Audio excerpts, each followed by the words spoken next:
Hey everyone, so in today's video I'm going to talk about a Twitter feed that I saw from Carez, which is the creator of the Everdrive products. So here he is discussing the compatibility issues that have plagued the Everdrive and Analogue Pocket. So let's get into the Twitter feed.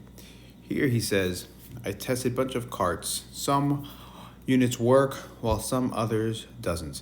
No dependency of PCB revision or manufacturing date. Problem not related to the SD cards. Crashes happens due to unstable writes operations to the cartridge I/O registers. Problem affected Everdrive GB X5 and X7 with X3 problems not detected so far. Some folks also report about the problem with GBA minis, but I tested a few 10 carts and didn't see any problems. So can't say anything about GBA mini edition. The real question is, can it be fixed by software update on my or Analog side, or another hardware revision required? I can't answer on this question so far, work in progress. So as you can see, it is being worked on right now. I'm not too sure if this problem can be fixed. I guess we'll find out in the next couple of weeks. This might be something that has to be done on a revision of the Everdrive, which would suck for a lot of people who already have it, considering these cards are pretty expensive. So let's go over to the website. So here you can see the best place to buy it is on his website. Now on his website you can see the prices.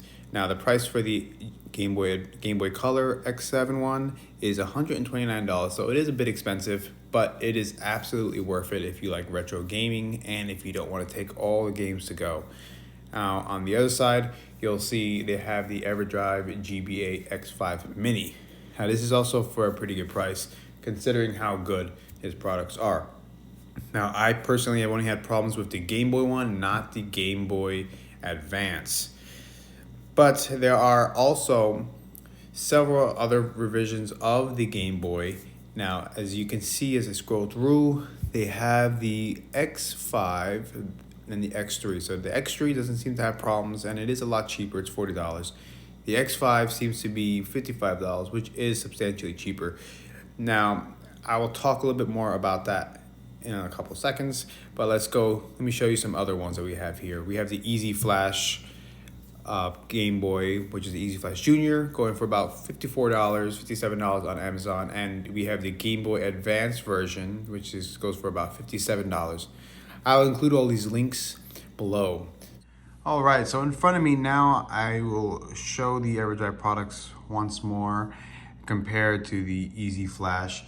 Like I mentioned before, the Easy Flash Junior and the Easy Flash Omega for the Game Boy Advance are cheaper, but the Everdrives, in my opinion, are better products. But currently for the Analogue Pocket, it seems like the Easy Flash Junior is the one that's not giving people issues. The Everdrive seems to be a hit or miss. So I don't know if I can fully recommend the Everdrive GBX7 right now if you're only going to be playing it on the Analogue Pocket.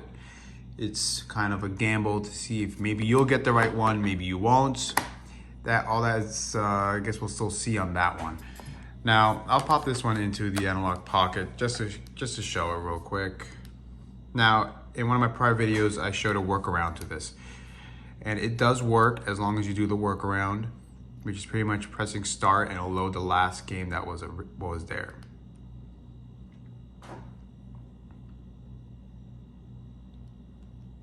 So load the last game, no problem. This is Pokemon Silver. So the much better thing about this is it has an in-game menu with save features, which might not be needed for an Analogue Pocket, but if you downgrade to the X5, you lose the real-time clock. So this is where the Easy Flash might be a little bit better at the moment.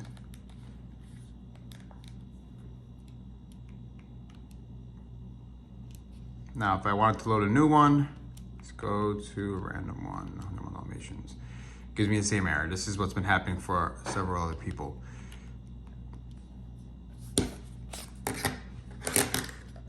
Normally, this would load very quickly. Now you can see sometimes you get these errors. Now usually with these errors, you just gotta blow on it like you did back in the day.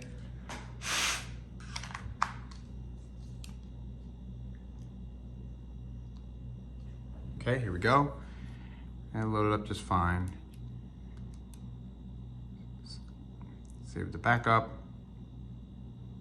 All right, same thing here. Doesn't give you any issues. It's very simple. It's just one silver. Now it loads a little bit faster on the Everdrive. Now the biggest selling features I would say would be the save features, but since Analogue Pocket now has the save features, it does make I guess doesn't really make much of a difference since they both have real clock. Now you save, and there you go. And you just got load. Save feature works perfectly, and you have real-time clock. All right, now, as many people have said, the Everdrive GB works just fine. Yeah, that doesn't give me any issues. Yep, works just fine. Just a quick game. Yeah. There you go, no problem. Plays Golden Sun with no issues. The Easy Flash also gives me no problems as well. So Easy Flash across the board doesn't seem to give me any issues. Now, this is good if you have a macro as well. It's very simple to use. It comes with another replaceable front plate, which you can switch out for to fit the DS Lite flush.